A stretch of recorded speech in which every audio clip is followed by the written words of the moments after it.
Denisovans?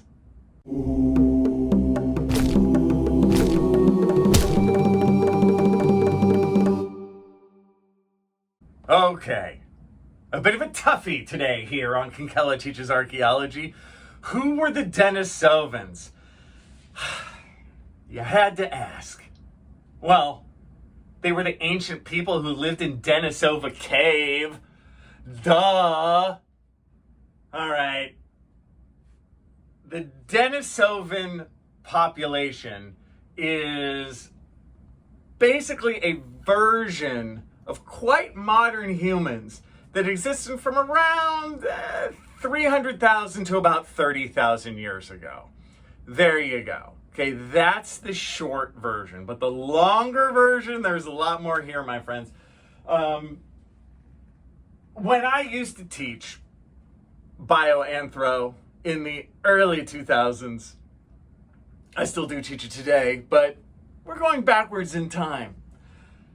I would only talk about two main populations of humans from the last 300,000 years. That would be modern humans, us, and then Neanderthals, and that's it. Now, there is a side story with Homo floresiensis, the Hobbit. Remember that guy? Right? That guy is chilling out, doing his thing in Java. But, like, we'll leave him alone for now, and I'll talk about the main story, which takes place in the old world, okay? We're looking at Asia and Europe and Africa. Remember, through this whole time, there is nobody in North and South America, okay? Nobody there. That comes much later. So what is the story? What's this last step of human evolution from the last 300,000 years, right? And this is where Denisovans are poured into the mix over the last 15 years or so. Again, way back when, it was just Neanderthals and modern humans and how they interacted. Neanderthals are evolved for the cold of Northern Europe, and modern humans are in the rest of the old world, and we kind of genetically swamp them, and they ultimately go extinct, which just means we interbreed with them, but there's so many more of us than there are of them that they disappear. And in that disappearance, yes, many of us carry some Neanderthal DNA. Right, there you go. It's pretty straightforward. But then, in 2010, they found some human remains in Denisova Cave in Russia.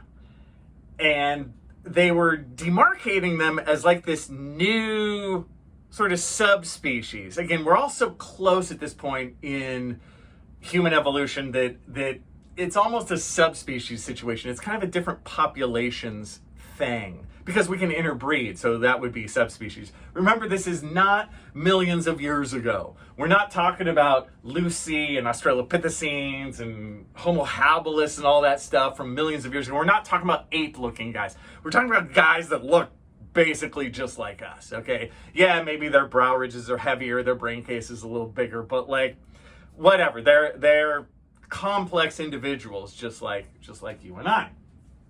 Okay, so they find this Denisovan stuff, and I remember when they were first defining this, I wasn't a fan. I was like, nah, oh, come on, it's just other modern human stuff. Oh, get over yourself. Because so often in anthropology, you have anthropologists who want to they want to find the first of a new big thing, right? Don't you?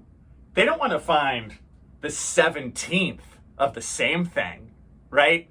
So, okay, whatever, I wasn't a fan, but they showed me one because they're like, no, friend, DNA evidence, check it out. And I was like, oof, you're right. So what is the deal? Again, Denisovans, Neanderthals, and modern humans all date to around the same time period, about 300,000 years ago up until now. Again, we're the only ones who make it until now. Those other two guys go extinct about 30 or 40,000 years ago, okay? But how the story is now going to change is where we have modern humans that are throughout the old world, you have Neanderthals in the cold European world, you have Denisovans in Russia and China. And these three populations are intermingling a bit more than it looked like before.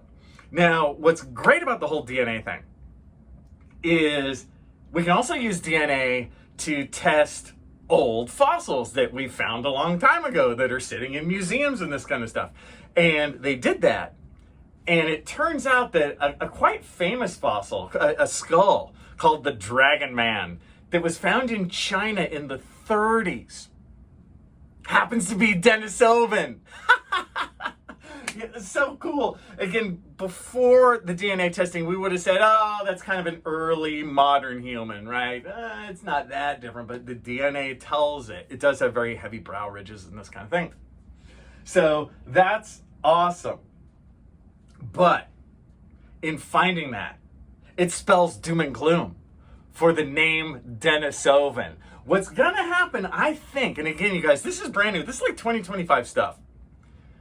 Is because of how we name fossils in anthropology, the Denisovan name is not going to be used anymore because the Dragon Man was called Homo longhi back in the 1930s, right? Or back when it was first scientifically named, which is before 2010.